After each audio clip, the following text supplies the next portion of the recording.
Okay, starting. I think. Are we live here? I think we're live. What is up going on? What is going on, YouTube? Welcome to We Sibs West Coast, East Coast Siblings, where we talk about your favorite movies and TV shows. Today we are talking Servant, Season 2, Episode 4. We're going to break it all down. This is going to be a review, reactions, biggest takeaways. I figured I'd do this live just as a way to get the content out faster to you guys right after the episode. I know it's midnight. Well, it's nearly 1 o'clock on the East Coast. So just being able to get these episodes out quicker would be, I think, more efficient. So we'll see how this goes. So it was a pretty slow moving episode for the most part. It really didn't ramp up until the end. Dorothy is back to her crazy antics as always. But we had a couple main things to talk about, mainly with Leanne and Julian. So let's start with Julian as they get a little baby in the mail, and it's for a king cake. Now, this is a southern tradition in Louisiana. They would have these king cakes, and they put the baby in the cake, and then it's like this game, this mission to find the baby in the cake. And so Leanne, I don't know what kind of voodoo mess she's trying to pull. It seems like very voodoo-ish. Like maybe she dressed up this mannequin as Dorothy using her clothes, and then she's got the baby in the cake. Wait, I said we were going to start with Julian. I don't want to get to Leanne first. Okay, so Julian is responsible for this. So the whole episode, they're wondering why this baby is showing up. Remember, Julian's been sending things in the mail. I initially thought Julian had sent this baby as well, but then he plays it off like, oh, I don't know what's going on.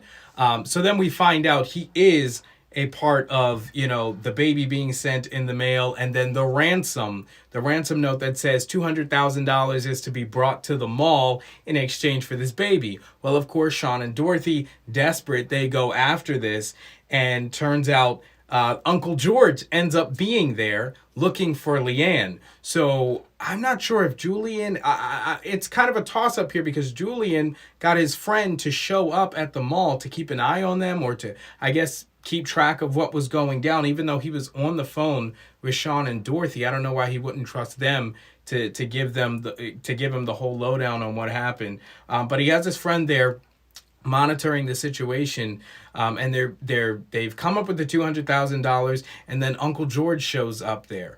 I'm assuming that they just plan to not give the baby back at all. Now, what I would initially think is that Sean and Dorothy would then use Leanne as a bargaining chip. She's a hostage at their house now. They don't have to tell George where Leanne is at all. But instead, they just bring him right to their house. And so that's kind of where the episode ends, as far as George busting in the door, basically, and saying, "Where's Leanne?" Now, going to Leanne actually has the baby in the cake, and she's going crazy eating it. And we got a little bit of information as to who Leanne's mother is as well. She was talking about how she pretty much had a bad relationship with her mother. She said she had no talent. Leanne was part of beauty pageants. Really weird, but the gist of it was her mother was kind of a braggadocious person, just lording her talent or whatever over Leanne her entire life, always finding the baby and making her say that she was the best at this game. Anyway, so I guess Leanne's got a vendetta, and she even says she wants Dorothy to get what's coming to her, or get what she deserves. And she said that several times. I've been talking to you guys about in the comments about Dorothy. And my whole thing for the last couple of weeks has been Dorothy is genuinely cracked. She's insane and she needs help. And this entire season, her family, her friends, they've all been, her friends being Natalie, they're all trying to help her with this illusion. They're trying to make it seem like it's okay, or when they know it's not okay, they're covering it up, okay, and trying to pretend as if everything's all right. But the truth is, she needs real mental help. She needs to go somewhere and get that help. And so they just continue down the rabbit hole in this episode, refusing to acknowledge that Dorothy needs help, refusing to let her know the truth. And I think this is what has Leanne fed up. And this is why Leanne says several times to Sean, why don't you just tell her what she did? Why don't you let her know the truth? and then move on from there. So because Sean, Julian, and even Natalie, which by the way, guys, she still has not shown up. She's been in the first episode, but then ever since her and Julian went, I think to the opera or something, Julian hated it. Natalie has still not been there. But I digress. Leanne is fed up with all this pretending, and so she's taking matters into her own hands, apparently. Now, we saw she was able to play some tricks, some mess on Sean, cursing him, and so he lost his sense of taste. And even the burn he had on his hand, something was weird with that too. The way that it was blistering and stuff, it seemed almost leprous. Like he was becoming a leper, and then he had no feeling in it either. And she took all those curses away, but now it seems she's turning her attention to Dorothy.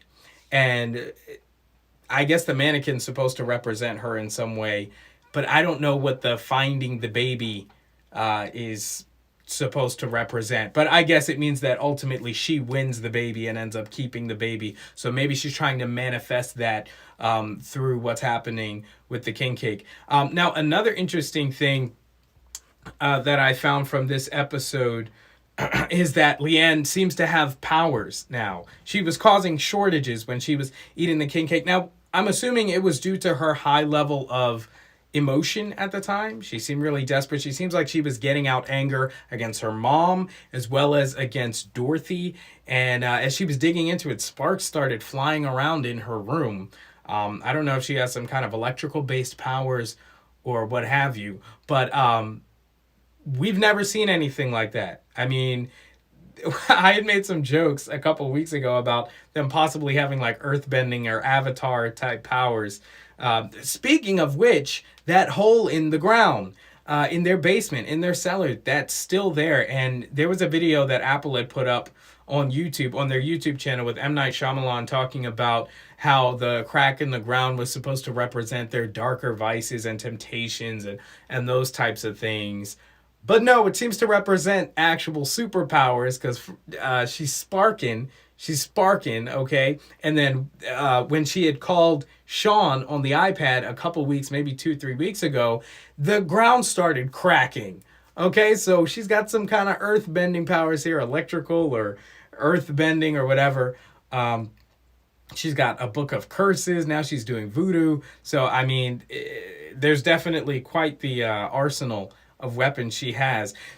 But with all that, she's willingly being kidnapped. I mean, she's gotten used to it. She made her cake. Like she's accepting the rules of when she's allowed to be out of her room.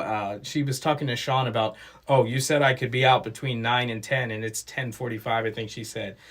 But okay, it seems like she's going along with this. She obviously has more than enough capability to do some serious damage to their family, to Sean and Dorothy and Julian and the gang.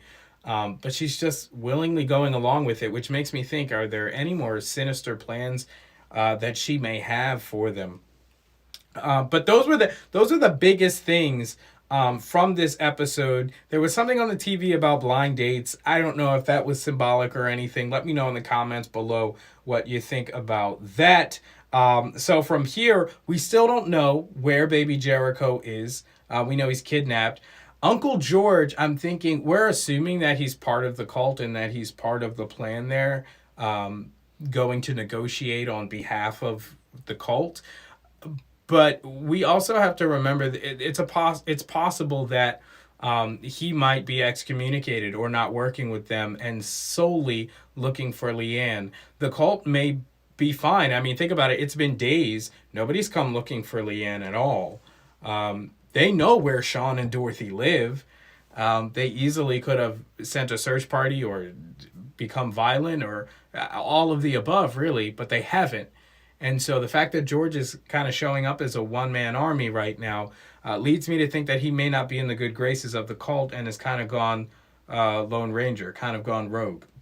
But anyway, guys, that's going to do it for this episode 5 of Season 2 of Servant. Let me know what you think down in the comments below. As always, let me know what you think of this whole live streaming thing, if it's easier, if it's better. Obviously, this is straight off the dome, so you're kind of getting more of my just outpouring of thoughts fresh after seeing the episode, as where a little more time, I have time to collect my thoughts and create theories and things like that. So I may do a more further in-depth episode as well. Leave a like if you would like to see that, and a comment, of course. Subscribe, click the bell so you don't miss as we cover your favorite movies and TV shows.